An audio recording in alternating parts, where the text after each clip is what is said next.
கிறிஸ்துவுக்கு அன்பான சகோதர சகோதரிகளே, வெளியாவரையும் நம்முடைய பிதாவாகிய தேவனுடைய நாமத்தினாலும் நம்முடைய ஆண்டவர் இயேசு கிறிஸ்து நாமத்தினாலும் உங்களுக்கு கிருபையும் சமாதானம் உண்டாவதாக என்று நான் வாழ்த்துகிறேன். இந்த நாளிலே நாம் இந்த உலகத்தின் முடிவு நாட்களிலே வந்திருக்கிறோம். உலகம் பலவிதமான தீமைகளினால் நிறைந்து மக்கள் மனநிலை சுயநலத்தாலும் ஆசைகளினாலும் நிறைந்து அன்பிலே குறைந்து சீர்கட்ட நிலையில் இருக்கிறார்கள். எப்படி முதலாம் உலகம் நோவா காலத்தில் இருந்ததோ அப்படிப்பட்ட காலத்தில் நாம் இந்த நாளில் இருக்கிறோம். அந்த நாளிலே ஆதியாகமத்தில் நாம் படிக்கும்போது ஆதியாகமம் 6ஆம் அதிகாரம் 5-6 வசனங்களிலே மனுஷனுடைய அக்கிரமம் பூமியிலே பெருகினது என்றும் அவன் இருதயத்தின் நினைவுகள் அதன் தோற்றமெல்லாம் நித்தமும் கொள்ளாததே என்றும் கர்த்தர் கண்டார். அதனால் அவர் மனஸ்தாபப்பட்டார்.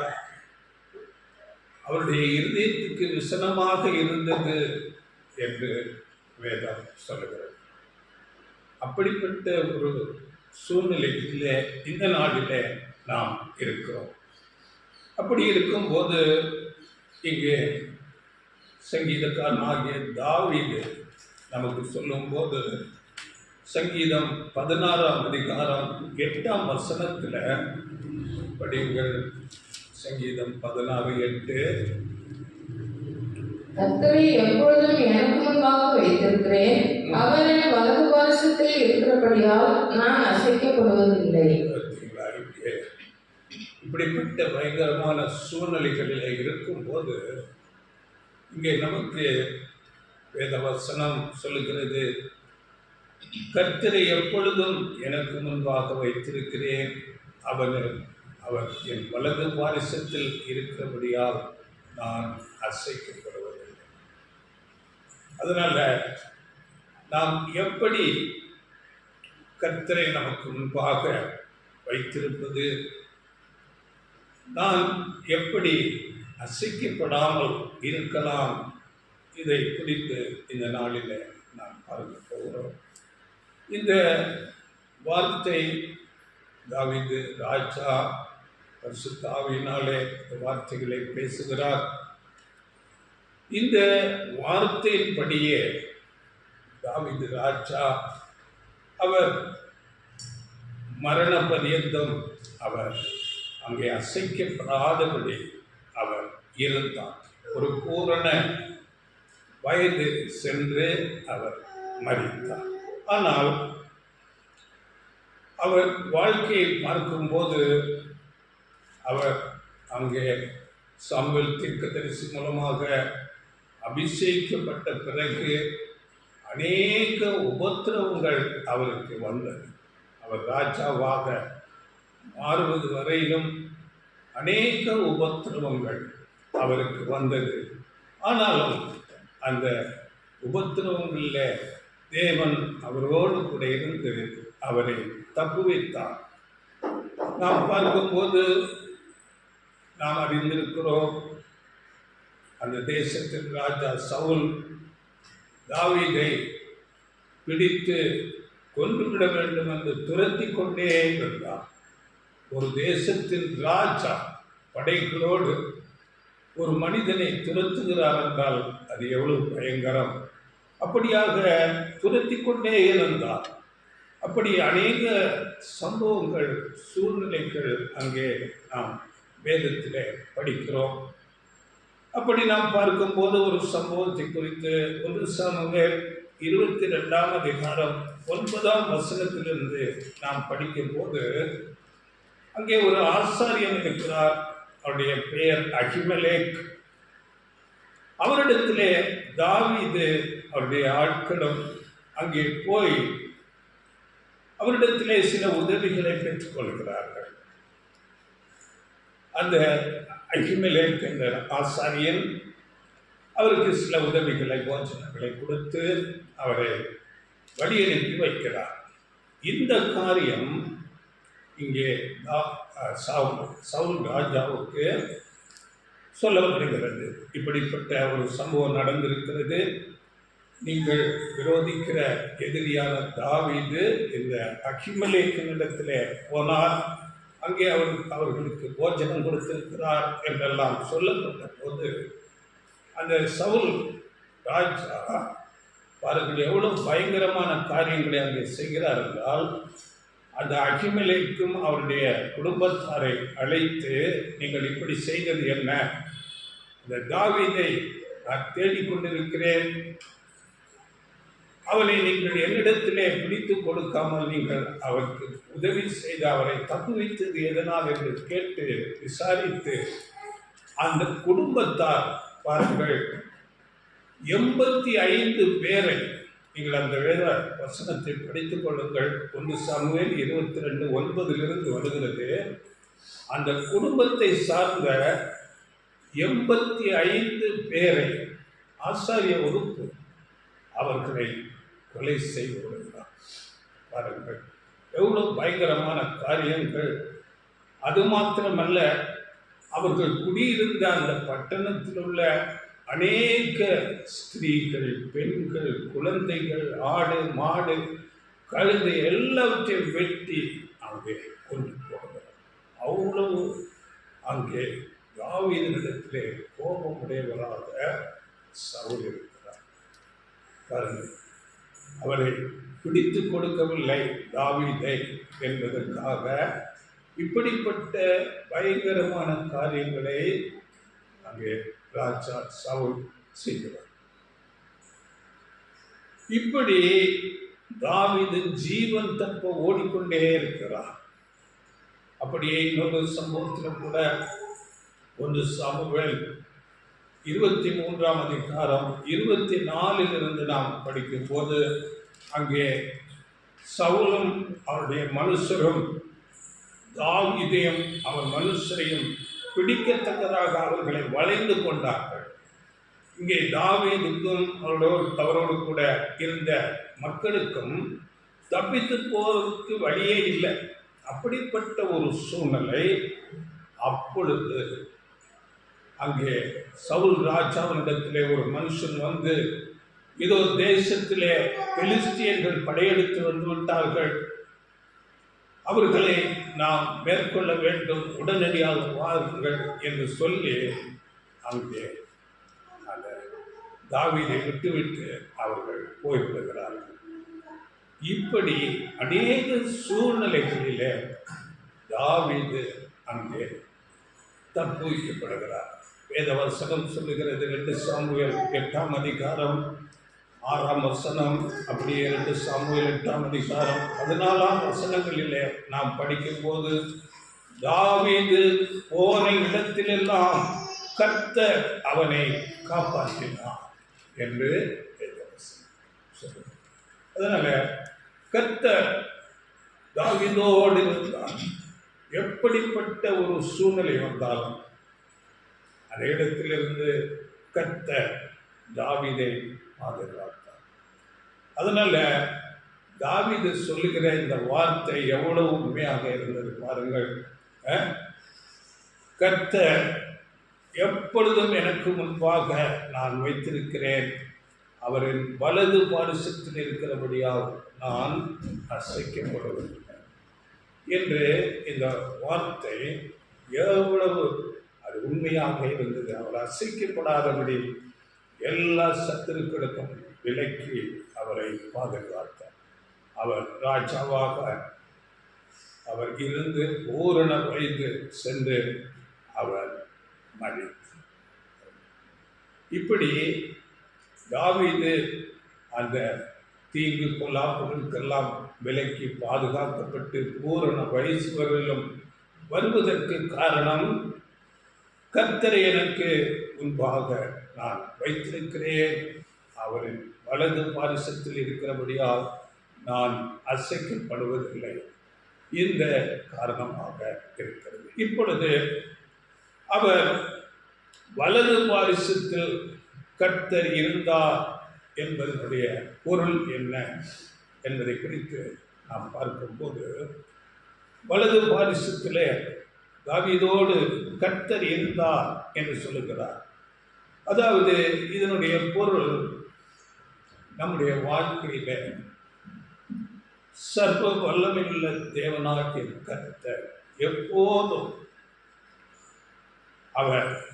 அவருக்கு நாம் முதலிடம் கொடுக்கிறவர்களாக இருக்கிறோம்.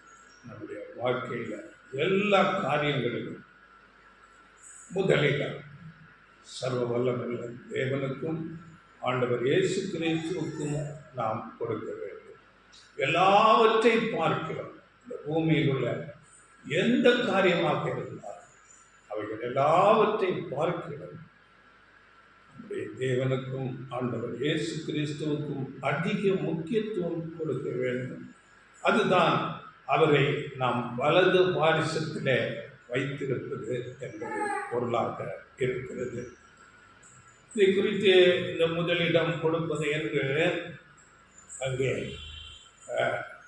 தாவீது சொல்லும்போது, அவரை நான் எனக்கு முன்பாக வைத்திருக்கிறேன் என்று அந்த வசனத்திலே சொல்லிக்கொண்டு இன்னொரு சங்கீதம்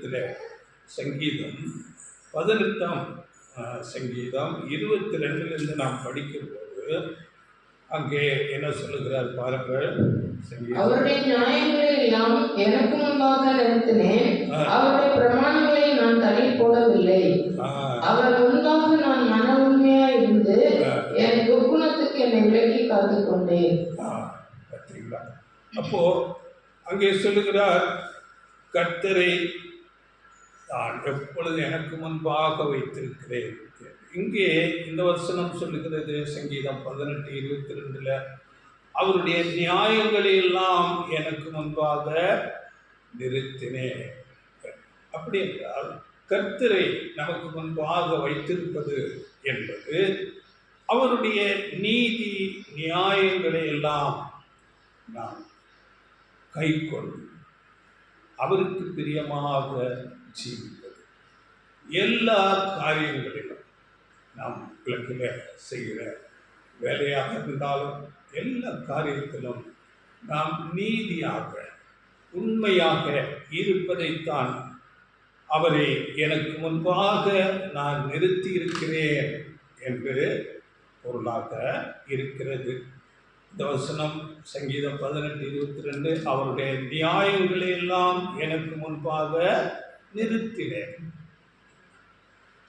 இதுதான் அவருடைய வார்த்தையின்படி நாம் எல்லா காரியங்களையும் நாம் செய்கிறவர்களாக இருக்க வேண்டும். ஆண்டவராக இயேசு கூட சொல்லும் போது யோவான் 15ஆம் அதிகாரம் 10ஆம் வசனத்தில், என் கற்பனைகளை கை கொண்டிருந்தால் என்னுடைய அன்பிலே நிலைத்திருப்பீர்கள்.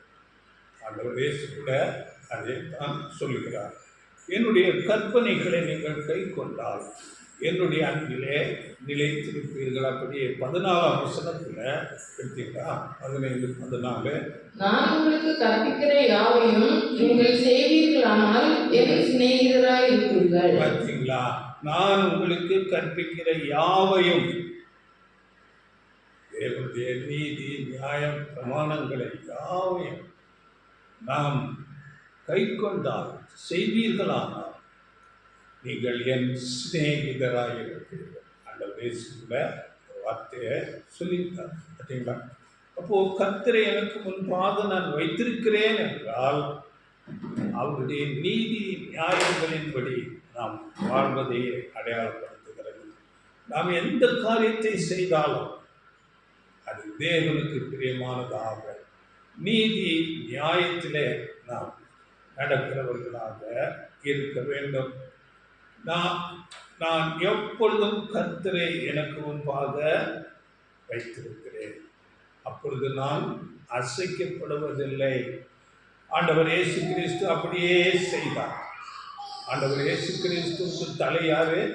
பிதாவான தேவன். அவரை குறித்து ஆண்டவர் இயேசு இந்த பூமியில் இருக்கும்போது சொல்லும்போது யோவான் 8ஆம் அதிகாரம் 29ஆம் வசனத்தில், என்னை அனுப்பினவர் என்னுடனே கூட இருக்கிறார், பிதாவுக்கு பிரியமானவைகளை நான் எப்பொழுதும் செய்கிறபடியால் அவர் என்னை தனியே இருக்க விடவில்லை. எப்பொழுதும் ஆண்டவர் இயேசு அவருடைய தலையாகிய பிதாவாகிய தேவனுக்கு பிரியமானதை செய்து கொள்வார். அதனால தேவன் அவரோடு கூட இருந்தார், என்னை தனியே இருக்க விடவில்லை என்று சொல்லுவார். இதில் நாம் ரொம்ப மிகவும் கவனிக்க வேண்டியது என்னவென்றால், அதாவது நாம் நம்முடைய சுய சித்தத்தை முழுவதுமாக வெறுத்து அர்ப்பணித்து விட்டு தேவனுடைய சித்தம்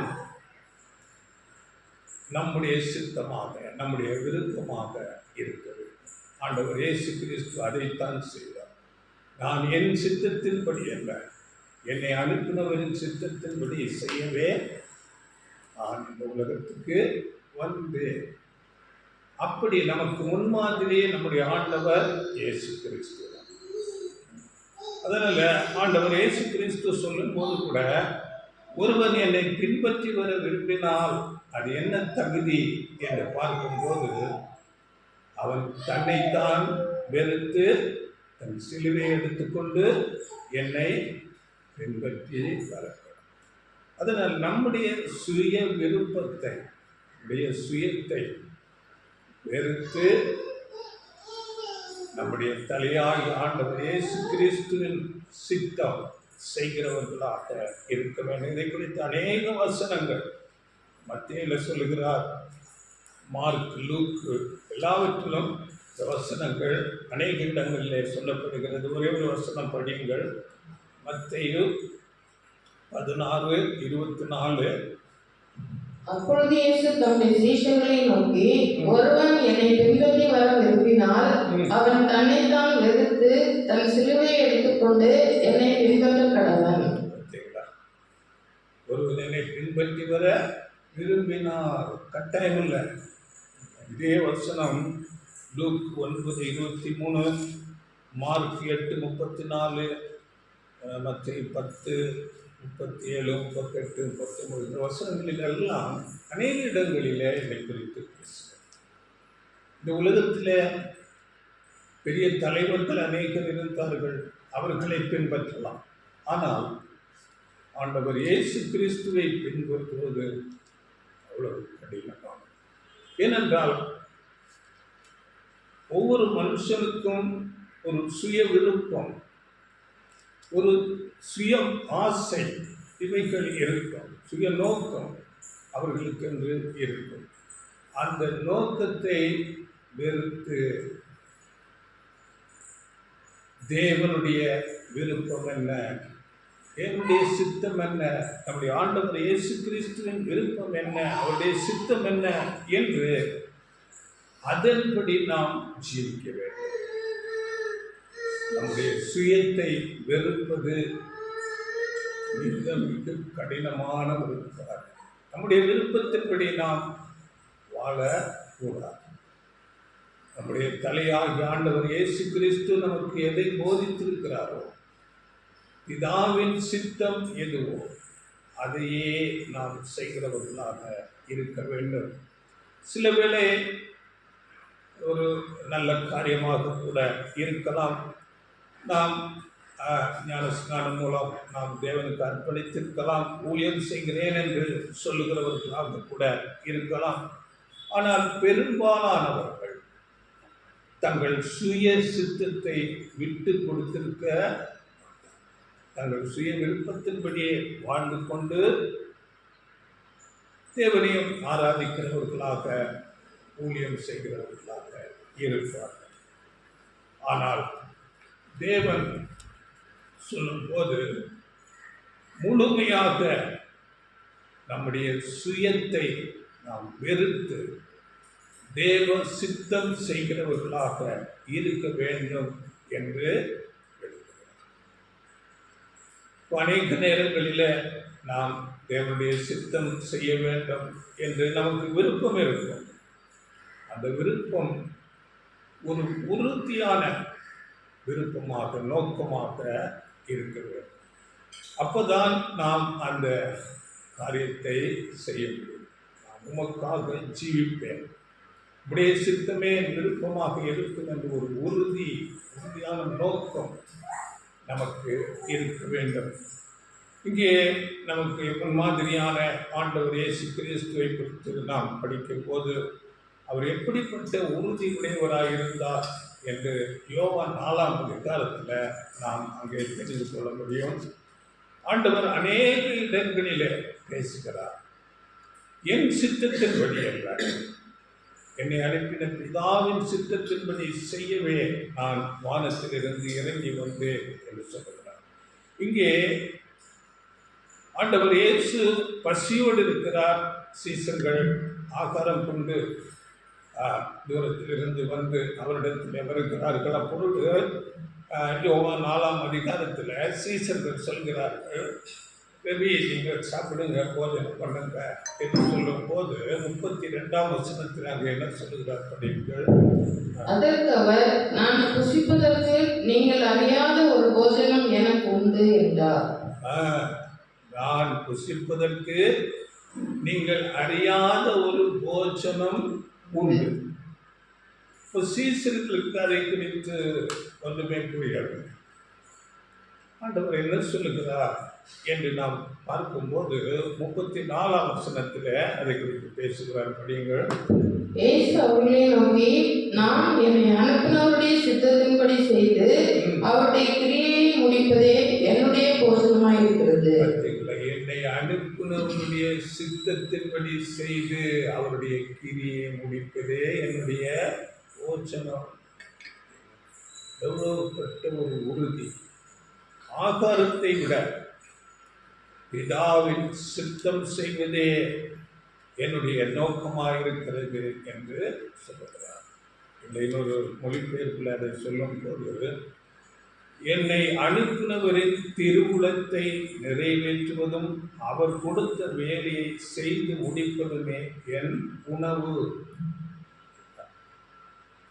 நம்முடைய தலையாகிய ஆண்டவர் இயேசு கிறிஸ்து அப்படி இருந்துட்டார். அவரை அனுப்பின பிதாவாகிய தேவனுடைய சித்தம், அவருடைய விருப்பத்தை செய்வதுதான் முதல் வேலை, ஆகாரம் கூட அதன் பிறகு. அப்படியாக நாமும் இருக்க வேண்டும்.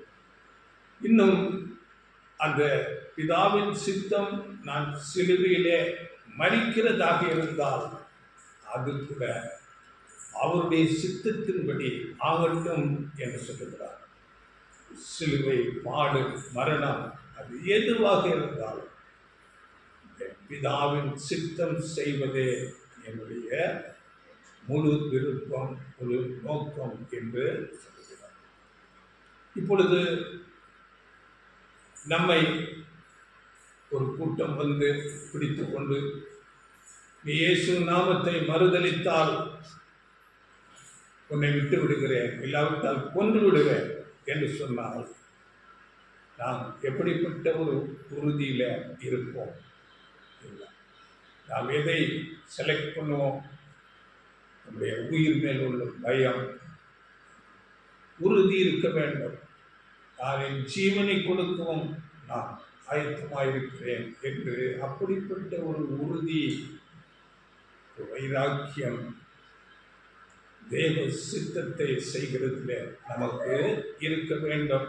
இங்கே ஆண்டவர் இயேசு கிறிஸ்துவை குறித்து தீர்க்க தரிசனமாக சொல்லும் போது தாவீது சங்கீதத்தில் சொல்லுகிறார். 40ஆம் அதிகாரம் சங்கீதம் 48, என் தேவனே, உமது திருவுளம் நிறைவேற்றுவதில் நான் மகிழ்ச்சி அடைகிறேன். உமது திருவுளம் நிறைவேற்றுவதில் நான் மகிழ்ச்சி படிங்க தோசனம். என் தேவனே, உமக்கு பிரியமானதை செய்ய விரும்புகிறேன். உமது நியாயப்பிரமாணம் என் உள்ளத்துக்குள் இருக்கிறது என்று சொன்னேன். ஆமா, உமக்கு பிரியமானதையே நான் செய்ய, உமக்கு உம்முடைய விருப்பத்தை நிறைவேற்றுவதில் நான் மகிழ்ச்சி அடைகிறேன். ஆண்டவர் இயேசுவை குறித்து தீர்க்க தரிசனம் சொல்லப்பட்டது. அவர் அப்படியே இந்த பூமியில வாழ்ந்தார்.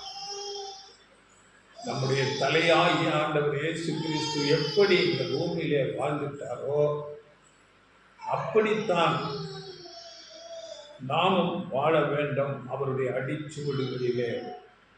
ஆனால் இன்றைக்கு பெரும்பாலான கிறிஸ்தவர்கள் தங்களை தேவனுக்கும் ஆண்டவர் இயேசு கிறிஸ்துவுக்கும் ஒப்புக் கொடுக்க வேண்டும் என்கிறதையே அறியாமல் இருக்கிறார்கள். அப்படிப்பட்ட ஒரு யோசனையோ விருப்பமோ இல்லாதவர்களாகத்தான் இந்த நாளிலே கிறிஸ்தவர்கள் இருக்கிறார்கள். அவர்கள் வசனங்களை, வார்த்தைகளை கேட்பார்கள், வேதத்தை படிப்பார்கள், ஆலயத்துக்கு போவார்கள், ஊழியம் செய்வார்கள். ஆனால் இது தேவனுக்கு அவருடைய சித்தத்தை நாம் செய்யும்படியாக நாம் நம்மை ஒப்புக் கொடுக்க வேண்டும் என்ற அந்த ஒரு சிந்தை, அந்த ஒரு விருப்பம் அவர்களிடத்திலே இருக்காது. அவர்களுக்கென்று வாழ்ந்துட்டு அவர்கள் கொஞ்ச நேரம் தேவனுடைய காரியங்களிலே செலவிட்டு அப்படியாக போய்விடுவார்கள். தங்கள் சித்தத்தை விட்டு கொடுப்பதற்கு அவர்கள் தயாராகவே இருக்க மாட்டார்கள். இப்படி உலக பிரகாரமாக வாழ்ந்து கொண்டு அவர்களுடைய வாழ்க்கை அப்படியாக முடிந்து போகும். ஆனால் பாருங்கள், இப்படி தேவ சித்தம் செய்வது மிக மிக அவசியமாக இருக்கும். ஆண்டவர் மலை பிரசங்கத்தில் கூட சொல்லிவிட்டார், பிதாவின் சித்தம் செய்கிறவனே அல்லாமல் என்னை நோக்கி கர்த்தாவே கர்த்தாவே என்று சொல்லுகிறவன் என்னுடைய ராஜ்யத்தில் வருவது இல்லை. ஆனால் இதை நாம் எப்படி செய்வது? இதை நாம் தேவனுடைய சித்தம் எது என்று அறிந்து நாம் எப்படி ஜீவிப்பது? இதை குறித்து நாம் மிகுந்த கவனத்தோடு இருக்க வேண்டும். தேவனுடைய சித்தம் என்ன என்று முதலாவது அறிய வேண்டும். இல்லாவிட்டால் தவறான அது ஆப்போசிட் டைரக்ஷனுக்கு போய்விடுகிறதாக கூட இருக்கும். இன்றைக்கு அநேகர் அப்படி இருக்கிறார்கள். அநேகர் நமக்கு தெரியும், தேவனுடைய காரியத்துக்கென்று தங்களை ஒப்புக் கொடுத்து அவர்கள் திருமண பந்தங்கள் எதுவும் செய்யாதபடி அப்படி இருக்கிறார்கள். ஆனால் அவர்களுக்கு தேவனுடைய திட்டத்தை பற்றி தெரியாது, சத்தியத்தை கூட தெளிவாக அறிந்திருக்க மாட்டார்கள். அப்படி தவறான ராங் டைரக்ஷன், ஆப்போசிட் டைரக்ஷனுக்கு போய்கொண்டு இருக்கிறார்கள் அநேகர். இதற்கு நல்ல ஒரு உதாரணம் வேதத்தில் சொல்லப்பட்டிருக்கிறது. அப்போஸ்தலனாகிய பவுல், அவர் சவுலாக இருந்த நாட்களில் ஒரு தேவன் பேரில் ஒரு பக்தி வைராக்கியமுடையவராக இருந்தார்.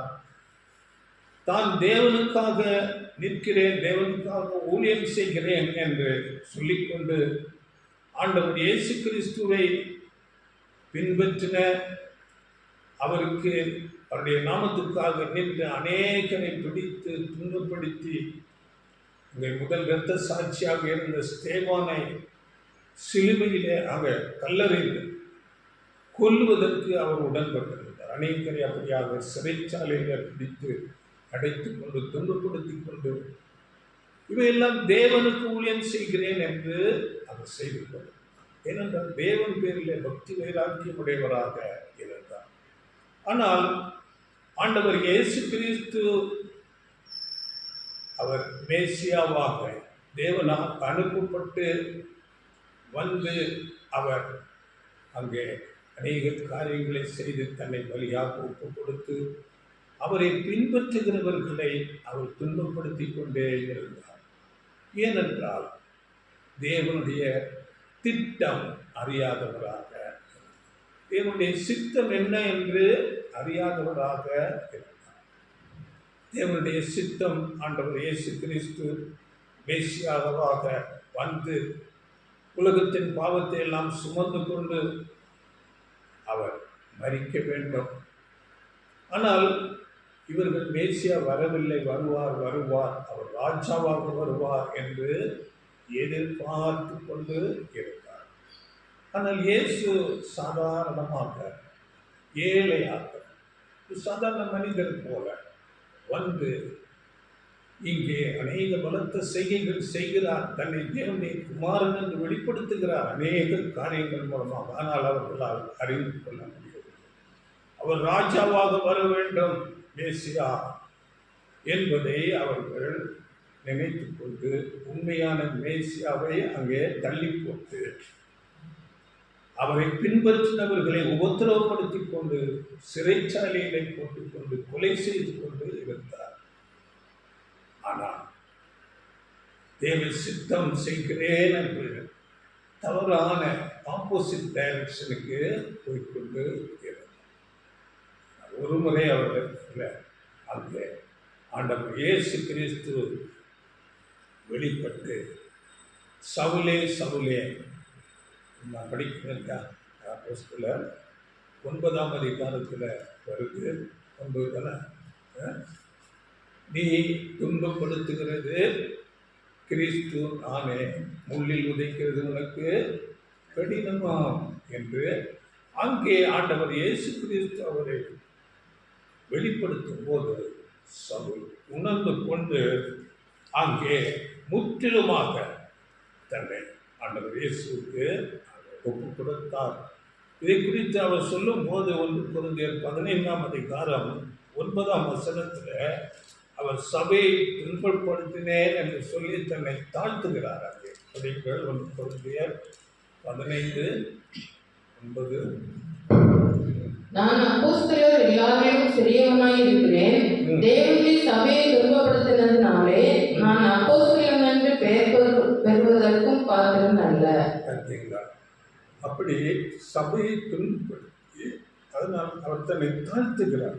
அதனால தேவ சித்தம் எது என்று நாம் அறிந்து கொள்ள வேண்டும், அதில் மிகுந்த கவனம் செலுத்த வேண்டும். இல்லாவிட்டால் நாம் தவறான ஆப்போசிட் டைரக்ஷனுக்கு போய்கொண்டு இருக்கிறவர்களாக இருக்கும்.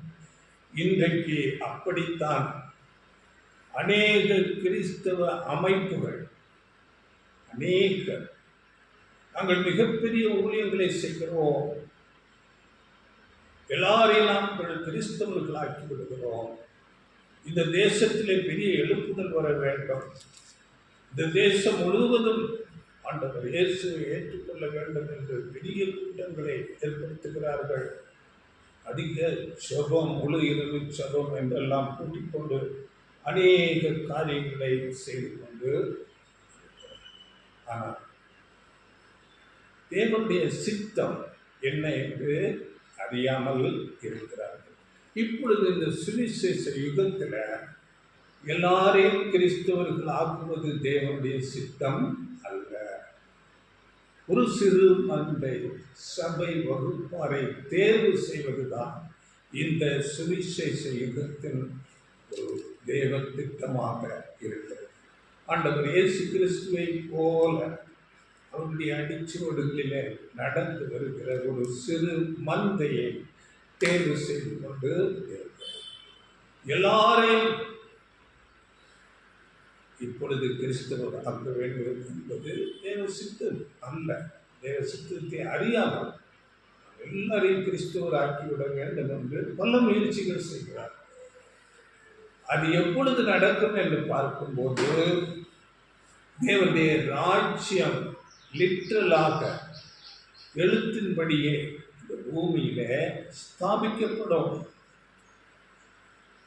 இந்த பூமியிலே தேவனுடைய ராஜ்யம் ஸ்தாபிக்கப்படும். அப்பொழுது நாம் படிக்கிறோம், வெளிப்படுத்தல் 20ஆம் அதிகாரம் 2ஆம் வசனத்தில் சாத்தான் கட்டப்பட்டிருப்பான். சாத்தான் கட்டப்பட்டிருக்கும் போது தேவனுடைய ராஜ்யத்தில் எல்லாரும் உயிர்த்தெழுந்து வருவார்கள்.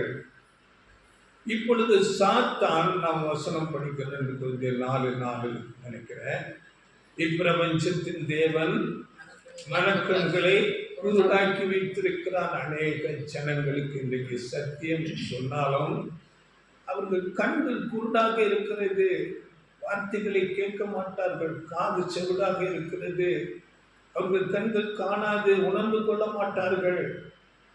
அன்றைக்கு இந்த தேவனுடைய ராஜ்யத்தில் முதலாவது சாத்தான் கட்டப்பட்டிருப்பான். அதன் பிறகு உயிர்த்தெழுந்து வந்து சத்தியம் எல்லாருக்கும் போதிக்கப்படும். அவர்கள் குருட்டுத்தனம் எல்லாம் நீங்கி போகும். அவர்கள் காதுகள் திறக்கும். இதை குறித்து நீங்கள் படித்துக் கொள்ளுங்கள். ஏசாயா 35 படிக்கும் போது தேவனுடைய ராஜ்யத்தை குறித்த காரியங்கள் அங்கே பேசப்படுகிறது. 5 அங்கே சொல்லும் போது, அப்பொழுது குருடரின் கண்கள் திறக்கப்பட்டு செவிடரின் செவிகள் திறந்து அப்போதான் அவர்கள் கண்கள் காணும்.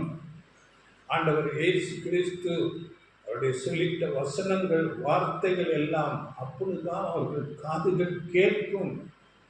இப்பொழுது மந்தமாக இருப்பார்கள். அவர்கள் கண்கள் காணாது, உணர்ந்து கொள்ள மாட்டார்கள். இதை குறித்து இன்னும் ஏசாயாவின் புஸ்தகத்தில் ஏசாயா படிங்க. ஏசாயா 29:18 படியுங்கள். ஏசாயா 29:18.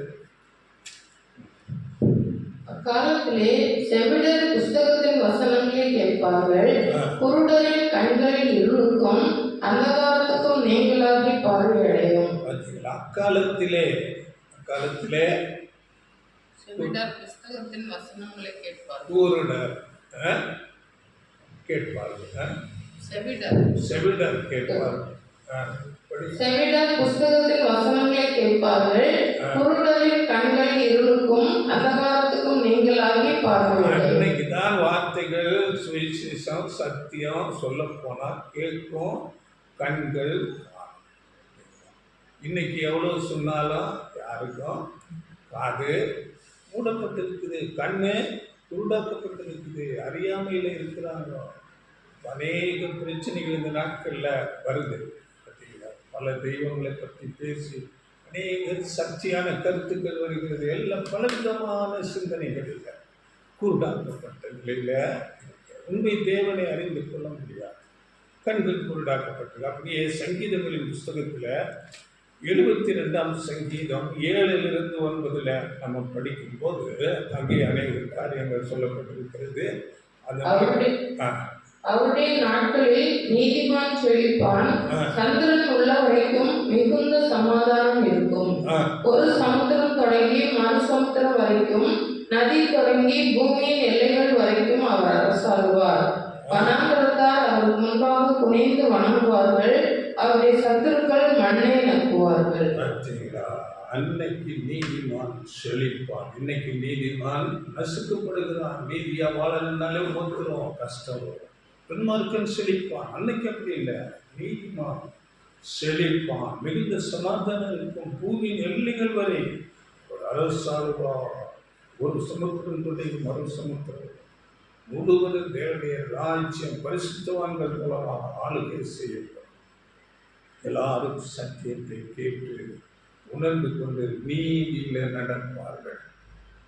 அன்றைய சுற்றபத்தில் கூட சொல்லும் போது, பல்லவத்தில் நம்முடைய சித்தம் செய்யப்படுவது போல பூமியில் நம்முடைய சித்தம் செய்யப்படும். அது நடக்கும் அன்னைக்கு. இன்னைக்கு இல்லை. இன்னைக்கு ஒரு சிறுமந்தை சுவிசேஷ யுகத்தில் ஆண்டவர் இயேசு கிறிஸ்துவின் அடிச்சுவடுகளை பின்பற்றி வருகிற ஒரு சிறுமந்தை செலக்ஷன் நடக்கிறது.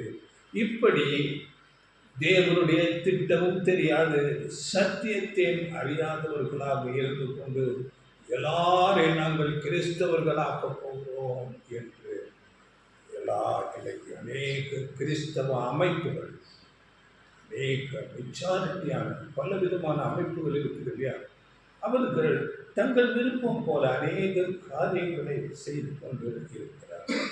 இது தேவ சித்தம் அல்ல. அவர்கள் மேல் தீர்ப்பு வரும், தேவ கோபாக்கினை வரும். இப்படிப்பட்ட சத்தியத்துக்கு புறம்பான, தேவ திட்டத்துக்கு புறம்பான காரியங்களை செய்து கொண்டிருக்கிறவர்களை குறித்து வேதம் அடையாளமாக பேசுகிறது. பாபிலோன் குமாரத்தி, பாபிலோன் இருக்குது, பாபிலோன் குமாரத்திகள் இருக்கிறார்கள். இவர்கள் தேவனுடைய சித்தத்தை அறியாதவர்கள், தேவனுடைய திட்டத்தை அறியாதவர்கள், தேவ சித்தத்துக்கு புறம்பாக இவர்கள் செய்து கொண்டு இருப்பார். அறிவதற்கு விரும்புவதில்லை. இதை குறித்து நாம் படிக்கும்போது பழைய ஏற்பாட்டில் பாபிலோன் குறித்து அநேக வசனங்கள் சொல்லப்பட்டிருக்கிறது.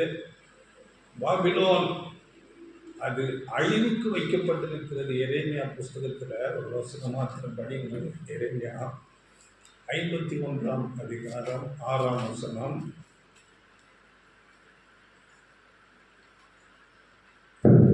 நீங்கள் பாபிலோனின் அக்கிரமத்தில் சங்காரம் ஆகாதபடிக்கு அது நடுவிலிருந்து ஓடி அவரவர் தங்கள் ஆத்துமாவை தப்புவீங்கள்.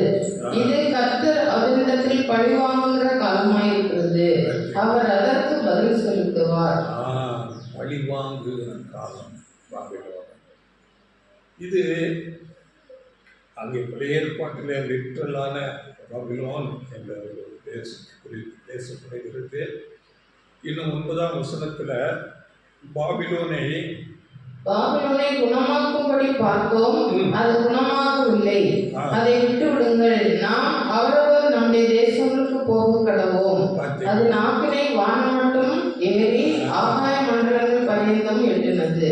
அதை விட்டு விடுங்கள், குணமாக்க பார்த்தோம், விட்டு விடுங்கள். 11ஆம் வசனத்தில் கூட பாபிலோனை வேண்டாம், படிக்க வேண்டாம், பாபிலோனை அழிக்க வேண்டும் என்பதே அவருடைய நினைவு சொல்லலாம். அப்படி என்றால் இதை பாருங்க, பழைய ஏற்பாட்டில் அங்கே லிட்ரலான ஒரு பாபிலோன் இருந்தது தேசம். அந்த பாபிலோன் பற்றிய தீர்க்க தரிசனத்தை சொல்லி இப்போ இருக்கிற மாய பாபிலோன், சத்தியமில்லாத, தேவ திட்டம் அறியாத, தங்கள் விருப்பம் போல செய்து கொண்டிருக்கிற மாய பாபிலோன் பற்றி சொல்வதற்காகவே இந்த தீர்க்க தரிசனங்கள் அங்கே சொல்லப்படுகிறது. இதை எப்படி சொல்லலாம் என்றால், அதாவது அங்கு அந்த பாபிலோனுக்கு எப்படி நடந்ததோ அப்படியே இப்பொழுது இருக்கிற இந்த மாய பாபிலோன், சத்தியத்தை அறியாத, தேவனுக்கு விரோதமான காரியங்களை சொல்லிக்கொண்டு சத்தியத்துக்கு புறமான காரியங்களை செய்து கொண்டிருக்கிற இந்த பாபிலோன் அழியப் போகிறது என்று இதை ஒப்புமைப்படுத்தி வெளிப்படுத்தல் விசேஷத்தில் அன்றைக்கு அங்கே அந்த பாபிலோன் அந்த அழிவுக்கு போய்விட்டது. அதை ஒப்பிட்டு வெளிப்படுத்தல அநேக வசனங்கள் பாபிலோன் பாபிலோன் என்று பேசப்படுகிறது. இதை நீங்கள் எழுதி வைத்துக் கொள்ளுங்கள். இதை ஒப்பிட்டு நீங்கள் படித்து பாருங்கள். அதாவது வெளிப்படுத்தல் 18:4, அதே எரேமியா 51:6, இதை நீங்கள் ஒப்புமைப்படுத்தி பாருங்கள். இங்கே வெளிப்படுத்தலே பாபிலோன் என்று சொல்லப்படும், அங்கே அந்த பாபிலோன் லிட்ரல் பாபிலோன். அப்படி வெளிப்படுத்தல் 18:6, எரேமியா 50, 15, 29 இந்த வசனங்களை ஒப்பிட்டு பாருங்கள். அன்றைக்கு லிட்ரலான பாபிலோன் அழிவுக்கு போனது. இங்கே மாய பாபிலோன் பற்றி வெளிப்படுத்தல பேசப்படுகிறது. அப்படியே ஏசாயா 44:27, எரேமியா 50:38 இந்த வசனங்களுக்கு பேரலாக வெளிப்படுத்தல் 16:12 இதை படித்து பாருங்கள். அப்படியே ஒப்புமையாக கரெக்டாக வரும். அங்கே லிட்ரலான பாபிலோன் அங்கே அழிக்கப்படும், இங்கே மாய பாபிலோன் அழிக்கப்படும். அப்படியே எரேமியா 50ஆம் அதிகாரம் 46ஆம் வசனம், இங்கே வெளிப்படுத்தல 18:9 இதை நீங்கள் ஒப்புமைப்படுத்தி பாருங்கள். எரேமியா 51:13, வெளிப்படுத்தல் 17:1-15 இந்த வசனங்களை ஒப்புமைப்படுத்தி பார்க்கும்போது எப்படி அங்கே அந்த லிட்டரலான பாபிலோன் அழிவுக்கு போயிடுச்சோ அப்படியே இந்த மாய பாபிலோன் என்றாலே குழப்பம், சத்தியத்திலே ஒரு தெளிவு இருக்காது, குழப்பமான போதனைகள். இந்த மாய பாபிலோன் அழிவுக்கு போகிறதா இருக்கிறது. அன்றைக்கு அந்த பாபிலோன்ல மாம்சிக பிரகாரமான இஸ்ரேலர்கள் அடிமைப்பட்டு இருந்தார்கள். இன்றைக்கு இந்த மாய பாபிலோனில் ஆவிக்குரிய இஸ்ரேலர்கள் அநேகர் அடிமைப்பட்டு இருக்கிறார்கள். அதை விட்டு நீங்கள் வெளியே வாருங்கள் என்றுதான் வேதம் நமக்கு எச்சரிக்கிறது. அதனால வேதத்தில் நாம் தெளிவாக பார்க்கிறோம், அந்த தவறான உபதேசங்களையும் இடரல்களையும் விட்டு நீங்கள் விலக வேண்டும் என்று ரோமர் எழுதின நிருபத்தில் நாம் படிக்கிறோம். ரோமர் 16:17 அந்த வசனம் நாம் படிக்கிறோம். ரோமர் 16:17.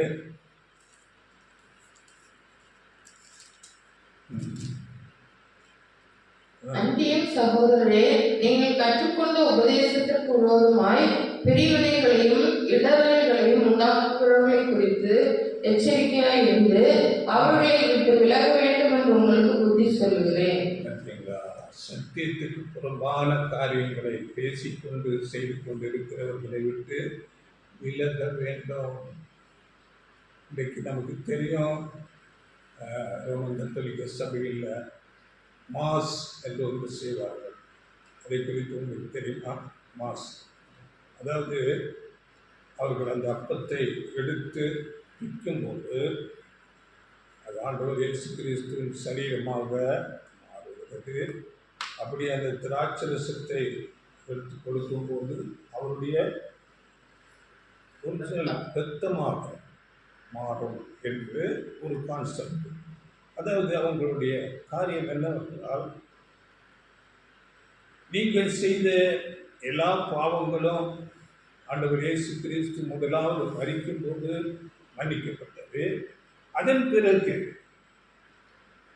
கடந்த வாரத்தில் எல்லாம் நீங்கள் செய்த பாவங்கள் இங்கு ஆலயத்துக்கு வந்து இந்த அப்பம் பிற்கும் போது, இந்த திராட்சரசத்தை நீங்கள் எடுத்துக்கொள்ளும் போது ஆண்டவர் இயேசு கிறிஸ்து மறுபடியும் மரிக்கிறார் என்ற ஒரு கான்செப்ட். அதனால் எல்லாரும் சபைக்கு வாங்கோ, மாஸ், நான் மாஸில் கலந்து கொள்வேன். அப்போ இயேசு மரித்துட்டால் உங்கள் பாவம் மன்னிக்கப்பட்டது என்பதாக ஒரு புகழ்கதை. இது முழுக்க முழுக்க தவறான ஒரு போதனை. இயேசு ஒரே தரம் மரித்து உயிர்த்தெழுந்த இயேசு இனி மரிப்பதே இல்லை. அப்படிப்பட்ட வரை திரும்ப திரும்ப திரும்ப மரித்து போனது போல உங்கள் பாவங்களுக்காக மீண்டும் மீண்டும் மரிப்பதாக ஒவ்வொரு ஆராதனை இல்லை, அப்படி கொலை செய்கிறார். எப்படிப்பட்ட தவறு! இதை விட்டு நீங்கள் வெளியே வாருங்கள். இதுதான் தேவனுக்கு பெரிய ஒரு கோபம். அந்த பாபிலோன் குமாரத்து மேல பெரிய கோபம் இருக்கிறது. தேவன் பழி வாங்குவார். சத்தியத்துக்கு புறம்பாக ஜனங்களை வஞ்சித்து ஏமாற்றி கொண்டிருக்கிறார். இதை குறித்து நம்ம பாபிலோனின் ரகசியம் என்று நம்ம இந்த லிங்க் நம்ம இதில் ரெக்கார்ட் பண்ணியிருக்கிறோம். கேளுங்க, 2 பாகம் இருக்குது. பாபிலோன் குழப்பங்கள், சத்தியத்தில் தெளிவிருக்காது, பொய் போதனைகள். அவர்கள் அந்த லீடர் என்ன நினைக்கிறார்களோ அதை பற்றி அவர்கள் செய்து கொண்டே இருப்பார்கள். தேவ சித்தத்தை பற்றி அவர்கள் யோசனை செய்கிறதே இல்லை. அதனால இவையெல்லாம் பெரிய அழிவுக்கு போகிறதா இருக்கிறது. ஒவ்வொரு அநேக கிறிஸ்தவ அமைப்புகள் இப்போ இருக்குது. அவர்கள் தங்களுக்கு தோன்றுகிறபடி தங்கள் தலைவர்கள் என்ன நினைக்கிறார்களோ அதை செய்து கொண்டு இருக்கிறார்கள். தேவ சித்தத்தின்படி அவர்கள் செய்கிறது. அப்படி தேவ சித்தம் செய்கிறவர்களாக இருந்தால் எல்லா அந்த அமைப்புகளும் சேர்ந்து ஒத்திசைந்து தேவனுக்கென்று காரியங்களை செய்யலாம் இல்லையா? அப்படி செய்கிறதில்லை. அவர்கள் ஒவ்வொருவருக்கு அந்த தலைவர்கள் என்ன சொல்லுகிறார்களோ அதன்படி செய்து கொண்டு இருக்கிறார்கள். வேதத்தில் சொல்லப்பட்டிருக்கிறது, அப்படிப்பட்டவர்கள் நம்மை விட்டு பிரிந்து போனார்கள், சத்தியத்துக்கு தூரமாக இருக்கிறார்கள் என்று வசனம் படிங்கள். 1 யோவான் 2ஆம் அதிகாரம் 19ஆம் வசனம். 1 யோவான். அவர்கள் நம்மை விட்டு பிரிந்து போனார்கள், ஆகிலும் அவர்கள் நம்முடையவர்களாய் இருக்கவில்லை. நம்முடையவர்களாய் இருந்தார்களானால் நம்முடன் உடனே நிலைத்திருப்பார்களே. எல்லாரும் நம்முடையவர்கள் அல்லவென்று வெளியாகும்படிக்கே பிரிந்து போனார்கள்.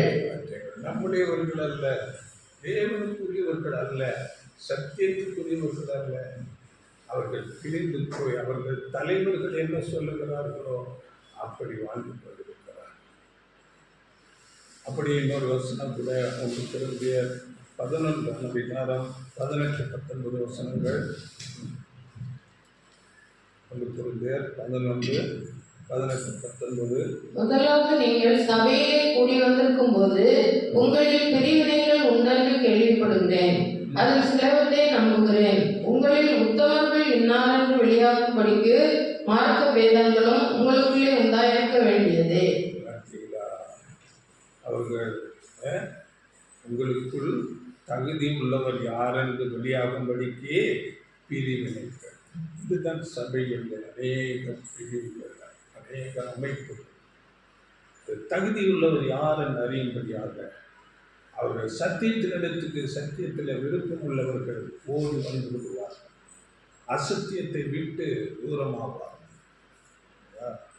அதனால இப்படிப்பட்ட அநேக அமைப்புகள் என்று தேவ சித்தத்துக்கு எதிராக இருந்து கொண்டு அவர்கள் விருப்பம் போல அவர்கள் தலைவர்கள் என்ன சொல்லுகிறார்களோ அப்படி நடந்து கொண்டு இருக்கிறார்கள். ரோமர் 12ஆம் அதிகாரம் 16ஆம் வசனத்தில் ஒருவரோடு ஒருவர் ஏக சிந்தை உள்ளவர்களாக இருங்கள். ஏக சிந்தை என்றால் ஒரே மனசு. அப்படி இல்லையே, இன்றைக்கு மேட்டிமையானவைகளை சிந்தியாமல் தாழ்மையானவர்களுக்கு இணங்குங்கள், உங்களையே புத்திமான்கள் என்று எண்ணாதிருங்கள். இன்னைக்கு ஒருவருக்கு ஒருவர் ஒரு ஒத்திசைவு இல்லாதது, தங்கள் விருப்பம் போல ஊழியம் என்ற பெயரில் அநேக காரியங்களை தேவனுடைய சித்தத்துக்கு புறம்பாக செய்து கொண்டு இருக்கிறோம். இப்போ நாம் தேவ சித்தத்தை தெரிந்து கொள்ளும்படி நமக்கு மிகுந்த மனத்தாழ்மை வேண்டும். தேவனுடைய சமூகத்தில் ரொம்ப தாழ்த்தி தேவனுடைய சமூகத்தில் இருக்கும்போது நாம் தேவ சித்தம் என்ன என்று அறிந்து கொள்ள முடியும். யாக்கோபு நிருபத்தில் 4ஆம் அதிகாரம் 6ஆம் வசனத்தில் அதை குறித்து பேசுகிறார். அறியுங்கள். அவர் அதிகமான கிருபையை அளிக்கிறாரே, ஆதலால் தேவன் பெருமை உள்ளவர்களுக்கு எதிர்த்து நிற்கிறார், தாழ்மை உள்ளவர்களுக்கோ கிருபை அளிக்கிறார் என்று சொல்லியிருக்கிறது. தாழ்மையானவர்களுக்கு தான் கிருபை. தேவ சித்தம் என்ன என்று தேவனால் அறிவிக்கிறார். அதனால மிகுந்த மனத்தாழ்மையோடு தேவ சித்தம் என்ன என்று நாம் தேடி சத்தியத்தை கற்றுக்கொண்டு தேவனிடத்திலே கற்றுக்கொள்ள வேண்டும். ஆண்டவர் இயேசு கிறிஸ்து சொல்லும்போது நமக்கு தெரியும், மத்தேயு 11:29 நான் சாந்தமும் மனத்தாழ்மையுமாயிருக்கிறேன், என் முகத்தை உங்கள் மேல் ஏற்றுக்கொண்டு என்னிடத்திலே கற்றுக்கொள்ளுங்கள். இயேசு எப்படி ஜெபித்து ஜெபித்து ஜெபித்து தேவ சித்தம் என்ன என்று அறிந்து அதற்கு கீழ்ப்பட்டு அப்படி தாழ்த்தினார் தன்னை. ஒவ்வொரு காரியத்தையும் அப்படியே நாமும் தாழ்த்த வேண்டும். அதிக ஜெபம், தேவனுடைய சமூகத்திலே காத்திருக்க வேண்டும். நம்முடைய தாழ்மை, அதுதான் தேவ சித்தம் நமக்கு என்ன என்று அறிந்து கொள்ள முடியும்.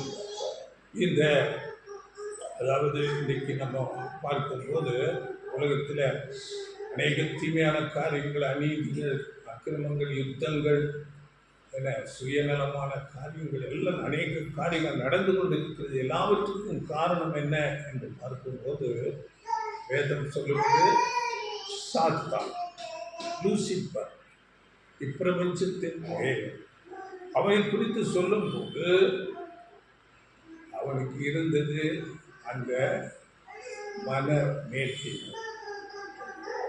அந்த மன மேட்டிமையினால அவன் தேவனுடைய சமூகத்தை விட்டு விழுந்து போனான். அதனால அந்த உலகம் இன்றைக்கு அநேக தீமைகளால் நிறைந்து.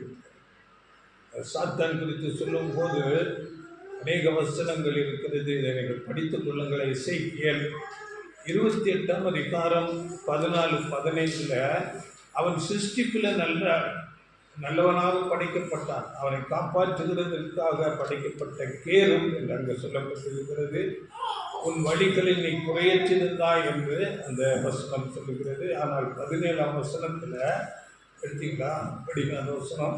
உன் அழகினால் உன் இருதயம் மேன்மையாயிற்று, உன் மினுக்கினால் உன் ஞானத்தை கெடுத்தாய், உன்னை தரையிலே தள்ளி போடுவேன், ராஜாக்கள் உன்னை பார்க்கும்படி உன்னை அவர்களுக்கு முன்பாக வேடிக்கையாக்குவேன். இன்னும் 18-19 வசனங்களை படிக்கும் போது, உன்னை நான் சாம்பலாக்குவேன், நீ இல்லாமல் போவாய், நீ ஒருபோது இருக்க மாட்டாய். அதனால சாத்தானுக்கு அந்த தீர்ப்பே தேவன் சொல்லி, சாத்தானுடைய அழகினால அவன் வேட்டிமை சிந்தியானான். இதை குறித்து இன்னும் ஏசாயா 14ஆம் அதிகாரத்தில் சொல்லப்பட்டிருக்கிறது. ஏசாயா 14:12-17 நீங்கள் படித்துக் கொள்ளுங்கள். நான் வானத்துக்கு ஏறுவேன், நான் தேவனுடைய நட்சத்திரத்துக்கு மேலாக சிங்காசனத்தை உயர்த்துவேன் என்று அவன் தன்னை உயர்த்தும் போது அங்கு தேவனுடைய சமூகத்தை விட்டு, அதனால இந்த மேட்டிமை சிந்தை இருந்தாலே நாம் தேவ சித்தம் என்ன என்று அறிந்து கொள்ள முடியாது. அதில் நாம் எவ்வளவாக நாம் தாழ்த்துகிறோமோ, தேவனிடத்திலே ஆண்டவர் இயேசு கிறிஸ்துவிடத்திலே வந்து தாழ்மையாக நாம் கற்றுக்கொள்ள வேண்டும். அப்பொழுதுதான் தேவ சித்தம் என்ன என்று நமக்கு நன்றாக தெரியும். பழைய ஏற்பாட்டில் மோசே இயேசுவுக்கு நிழலாக இருந்தவர். அவர் அந்த எகிப்தின் அடிமைத்தனத்திலிருந்து ஜனங்களை மீட்டு ரட்சித்து கொண்டு வருவதற்கு தேவன் அழைக்கிறார். ஆனால் அவர் நான் அதற்கு தகுதி உள்ளவன் அல்ல என்று மறுக்கிறார். அப்படித்தான் தன்னை தாழ்த்துகிறார். ஆனால் தேவன் அவரையே ஏற்கிறார். அப்படிப்பட்ட தாழ்மை உள்ளவர்களுக்கு தான் அந்த பொருள். அப்படி ஆண்டவர் இயேசு கிறிஸ்து கூட தன்னை தாழ்த்துகிறார். எபிரேயர் 10:7 அங்கே ஆண்டவர் இயேசு கிறிஸ்து இந்த உலக ரட்சிப்புக்கு அவரை தேவன் அனுப்பும் போது தன்னை தாழ்த்துகிறார். தேவனே அவரை அனுப்பி அங்கே இந்த ரட்சிப்பு திட்டத்தை நிறைவேறு. அதனால நாம் அதிக கவனத்தோடு செபித்து, ஆண்டவர் இயேசு கிறிஸ்து உலகத்தில் இருக்கும்போது அவர்தான் நமக்கு மாதிரி. அநேக நேரங்களிலே போய் தேவனிடத்திலே பிதாவாகி தேவனிடத்திலே செபிக்கிறார். இரவு முழுதும் செபிக்கிறார், அதிகாலையில் எழுப்பி செபிப்பார். எப்பொழுதும் செபித்து செபித்து தேவ சித்தத்தை அறிந்து மனத்தாழ்மையோடு அதை செய்து கொண்டு அவருடைய வேலையை சரியாக செய்து, நாமும் அப்படியே தேவ சித்தம் என்ன என்று அறிந்து கொள்ள நாம் நம்மை தாழ்த்தி அதிக நேரம் செபித்து அவருடைய சமூகத்தில் அவருடைய சித்தம் செய்கிறவர்களாக இருக்க வேண்டும். மனத்தாழ்மை இல்லாவிட்டால் நாம் அவருடைய சித்தத்தை அறிந்து கொள்ள முடியாது. இன்றைக்கு அநேக ஆண்டவர் இயேசுவை பார்க்கிறது இல்லை, பெரிய ஊழியக்காரர்களை பார்ப்பார்கள். அவர்கள் அற்புதங்கள் செய்கிறார்கள், தீர்க்க தரிசனங்கள் சொல்லுகிறார்கள் என்று தங்களை உயர்த்தி கொண்டு மேன்மையாக்கி கொண்டு அவரை போல அந்த ஊழியக்காரர் போல ஆக வேண்டும் என்று செயல்பட்டு கொண்டு இருக்கிறார். அநேக செலவு பணம் செலவு பண்ணுவார்கள். அது தேவனுக்கு பிரியமானது. தங்களை தாழ்த்தி தேவ சித்தம் என்ன சத்தியத்தை கற்றுக்கொண்டு, முதலாவது அந்த சத்தியத்துக்கு ஏற்ப தன்னுடைய குணாம்சங்களை மாற்றிக்கொண்டு அதன் பிறகு தான் போய், அதனால வசனம் நமக்கு தெளிவாக சொல்லப்பட்டிருக்கிறது.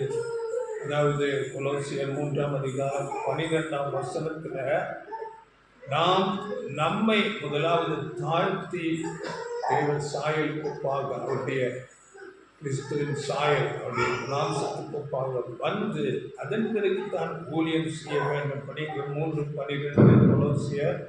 ஆகையால் நீங்கள் தேவனால் தெரிந்து கொள்ளப்பட்ட பரிசுத்தரும் பிரியருமாய் உருக்கமான இரக்கத்தையும் தயவையும் மனத்தாழ்மையையும் சாந்தத்தையும் நேடிய பொறுமையும் தரித்து கொண்டு.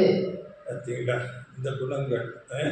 பரிசுத்தரும் பிரியருமாய் உருக்கமான இரக்கத்தையும் தயவையும் மனத்தாழ்மை சாந்தம் எவ்வளோ குணங்கள். அதாவது இன்னொரு மொழிபெயர்ப்பில் கடவுளால் தெரிந்து கொள்ளப்பட்டவர்கள் அதற்கு இசைய பரிவு, இரக்கம், நல்லெண்ணம், மனத்தாழ்மை, கனிவு, பொறுமை ஆகிய பண்புகளால் அணி செய்யுங்கள். முதலாவது ஊழியத்துக்கு முன்பதாக நம்மை நாம் அந்த குணாம்சத்துக்கு கொண்டு வர வேண்டும். சத்தியம் நம்மை முதலாவது சீர்படுத்த வேண்டும். நம்மில் உள்ள குறைகளை,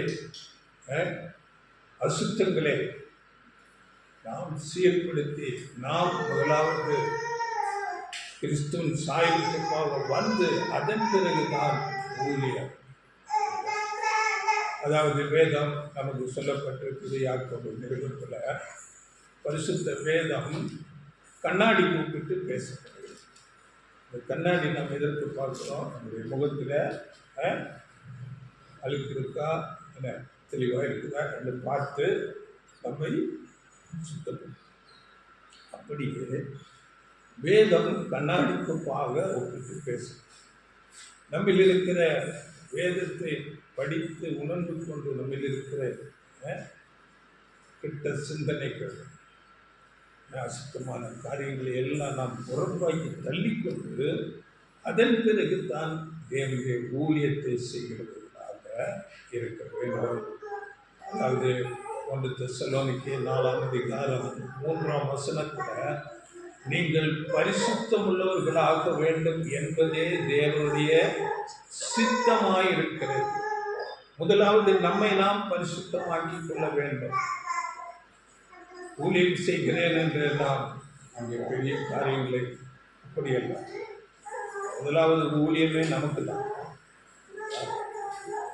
நம்முடைய வாழ்க்கை முதலாவது தேவ சித்தம் செய்கிறதாக இருக்க வேண்டும். அதனால நீதிமொழிகளின் புஸ்தகத்தில் நம்ம படிக்கும் போது 3ஆம் அதிகாரம் 5-6 வசனங்களில் உன் சுய புத்தியின் மேல் சாயாமல் முழு இருதயத்தோடும் தேவனை படிக்கும். நீதிமொழிகள் 3:5-6.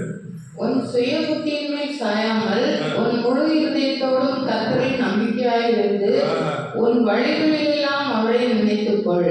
அப்பொழுது அவர் உன் பாதைகளை சுவைப்படுத்துவார். நம்முடைய சுய புத்தியின் மேல் சாயம், நம்முடைய விருப்பம் போல அல்ல. தேவனுடைய ஊழியர்கள் தேவ சித்தத்தின்படியாக இருக்கிறது.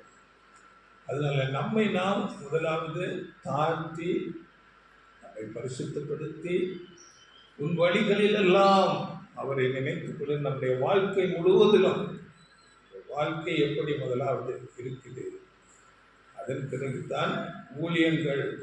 இன்னொரு சங்கீதத்தில் சொல்லப்பட்டிருக்கு, என் வார்த்தைகளையும் என்னுடைய பிரமாணங்களையும் சொல்லுவதற்கு உனக்கு என்ன யோகியதை இருக்கிறது என்று தெரியுமா? சங்கீதம் 50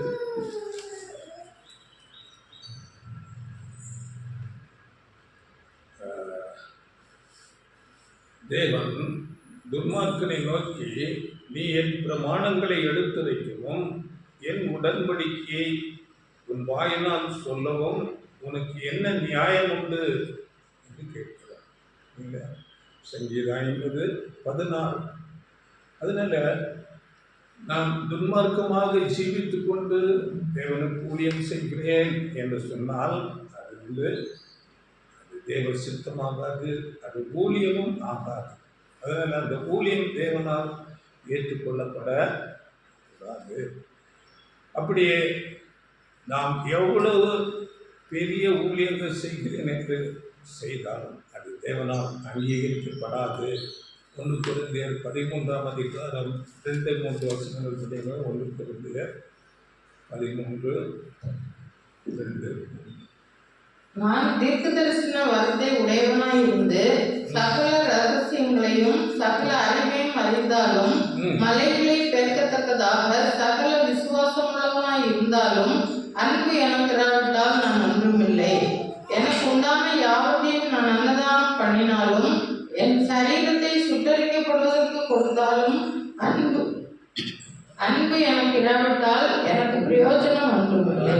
அன்பு தேவனுடைய சித்தம் என்ன என்று அறிந்து தேவனுக்கு சமூகத்தில் நம்மை தாழ்த்தி கீழ்ப்படிந்து அவருடைய சித்தம் என்ன என்று அறிந்து உணர்ந்து கொண்டு நம்மை தாழ்த்த வேண்டும். அதுதான் அன்பு. முதலாவது நாம் அந்த வார்த்தைக்கு கீழ்ப்படிய வேண்டும். இதவாகி தேவனுக்கு ஆண்டவர் இயேசு கிறிஸ்துவுக்கும் நாம் முதலாவது மனத்தாழ்மையோடு கீழ்ப்படிந்து சத்தியத்தை கற்றுக்கொண்டு நம்மை பரிசுத்தப்படுத்தி அதன் பிறகு ஊழியம் செய்வோம். அதுதான் உண்மையான அன்பு. மற்றபடி எது செய்தாலும் அது தேவனுக்கு பிரயோஜனம் இல்லாததாக இருக்கும். அதனால இப்படிப்பட்ட தங்களை தாழ்த்தி தேவ சித்தம் என்ன என்று அறிந்து சத்தியத்துக்கு கீழ்ப்பட்டு சத்தியத்தை தியானித்து உணர்ந்து கொண்டு அப்படி வாழுகிறவர்கள் சிறிய ஊழியங்கள் செய்யலாம். அவர்கள் அநேக நேரங்களிலே உலக காரியங்கள் மாம்சம் பிசாசினாலே தடுமாறிக்கொண்டு விழுந்தும் எழுந்து கொண்டு இருக்கலாம். ஆனாலும் தேவன் அவர்களுக்கு உதவி செய்வார். அவர்கள் கிறிஸ்துவின் சாயலுக்காக வரும்படியாக அவர்களுக்கு வேண்டிய உதவிகளை தேவன் செய்வார். ஏனென்றால் அவர்கள் தங்களை தாழ்த்துகிறார்கள்.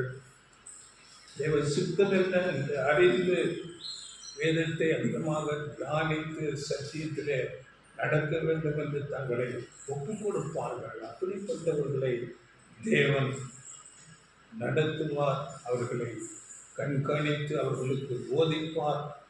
அவர்களுக்கு சிறிய ஊழியங்கள் கொடுத்தாலும் அதை உண்மையாக அவர்கள் செய்து கொண்டு இருப்பார். அப்படிப்பட்டவர்களின் வலது பாரிசத்தில் தான் தேவன் இருக்கிறார்.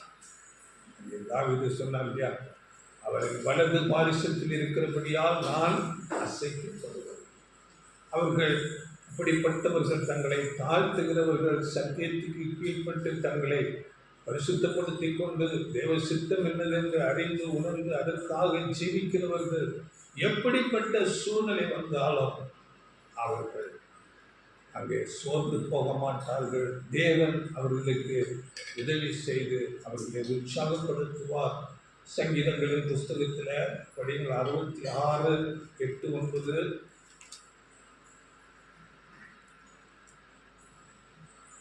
சங்கீதம் 66:8-9. ஜனங்களே, நம்முடைய தேவனை ஸ்தோத்தரித்து அவரை துதிக்கும் சத்தத்தை கேட்க பண்ணுங்கள். அவர் நம்முடைய கால்களை தள்ளாட ஒட்டாமல் நம்முடைய ஆத்மாவை உயிரோடு வைக்கிறார். அவர் நாமம் எவ்வளவுதான் சோதிக்கப்பட்டு நெருக்கத்தில் போனாலும் அவர்களை பாதுகாக்கிறவர்களாக இருக்கிறார். அது அவர்களுக்கு உலக பிரகாரமான அநேக கஷ்டங்கள் வரலாம், தோல்விகள் கூட வரலாம், விழுந்து எழுந்திருக்கலாம். ஆனாலும் தேவனுடைய கிருபை அவர்களை தாங்கி கொள்வதாக இருக்கும். அதனால நம்ம வாழ்க்கையில் ஒவ்வொரு காரியங்களிலேயும் தேவ சித்தம் என்ன என்று அதிக கவனம் செலுத்துகிறவர்களாக இருக்க வேண்டும். அவர் சித்தம் செய்து அதன்படி நடப்பதுதான் நம்முடைய நோக்கமாக இருக்கிறது. தேவ சித்தத்துக்கு நாம் காத்திருக்க வேண்டும், ஜெபிக்க வேண்டும். சங்கீதக்காரன் சங்கீதம் 143 10ஆம் வசனத்தில் உமக்கு பிரியமானதை செய்திட எனக்கு போதித்தருளும், நீரே தேவன் நம்முடைய நல்ல ஆவி என்னை செம்மையான வழியிலே நடத்துவாராக என்று சொல்லி அங்கே செபிக்கிறார். சங்கீதம் 143:10 நீங்கள் இதை படித்துக் கொள்ளுங்கள். அதனால தேவனுடைய சித்தத்தின்படி தான் நான் செய்வேன் என்று உறுதி எடுத்துக்கொள்ள வேண்டும். அப்பொழுது நமக்கு ஒரு மிகுந்த சமாதானம் உண்டாயிருக்கும், மகிழ்ச்சி இருக்கும். அதனால நமக்கு ஒரு திருப்தி கூட. தாவீது இன்னொரு வசனம் கூட சொல்கிறார். சங்கீதம் 62:6 அவரே என் கண்மலையும் என் ரட்சிப்பும் என் உயர்ந்த அடைக்கலமும் ஆயிருக்கிறார். நான் அசைக்கப்படுவது இல்லை. அதனால தேவன் சித்தம் என்ன என்று அதிகமாக நம்மை தாழ்த்தி சத்தியத்துக்கு கீழ்ப்படிந்து தேவனுடைய சமூகத்தில் கற்றுக்கொள்ள வேண்டும். அப்பொழுது அது நான் சிறிய ஊழியமாக இருந்தாலும் தேவனுடைய சித்தம் செய்வதனாலே நமக்கு ஒரு மகிழ்ச்சி சமாதானம் இருக்கும். இப்படி தேவனுடைய வழி நடத்துதல் அவர் மேல் நாம் உறுதியான ஒரு விசுவாசம் இருக்கும்போது நாம் தேவ சித்தம் செய்கிறவர்களாக இருக்கும். கடைசியாக ஒரு வசனம் படியுங்கள். ஏசாயா 26:3-4 உம்மை உறுதியாய் பற்றிக் கொண்ட மனதை உடையவன் உம்மையே நம்பியிருக்கிறபடியால் நீர் அவனை பூரண சமாதானத்துடன் காத்துக்கொள்வீர். கர்த்தரை என்றென்றைக்கும் நம்புங்கள். கர்த்தராகிய யெகோவா நித்திய கண்மலையாய் இருக்கிறார். நித்திய கண்மலை, அவர் என்றும் நம்பலாம். அவரை உறுதியாய் பற்றிக் கொண்ட மனதை உண்மையை நம்பி இருக்கிறபடியால் பூரண சமாதானத்துடன். அதனால தேவ சித்தம் செய்து சத்தியத்தை அதிகமாக கேட்டு அதற்கு முதலாவது நம்மை தாழ்த்தி கீழ்ப்படிந்து அதன் பிறகு நாம் ஊழியத்தை செய்து தேவனுடைய மேலான ஆசீர்வாதத்தை பெற்றுக்கொண்டு அவருக்கு சாட்சியாக வாழ நமக்கு உதவி செய்வாராக.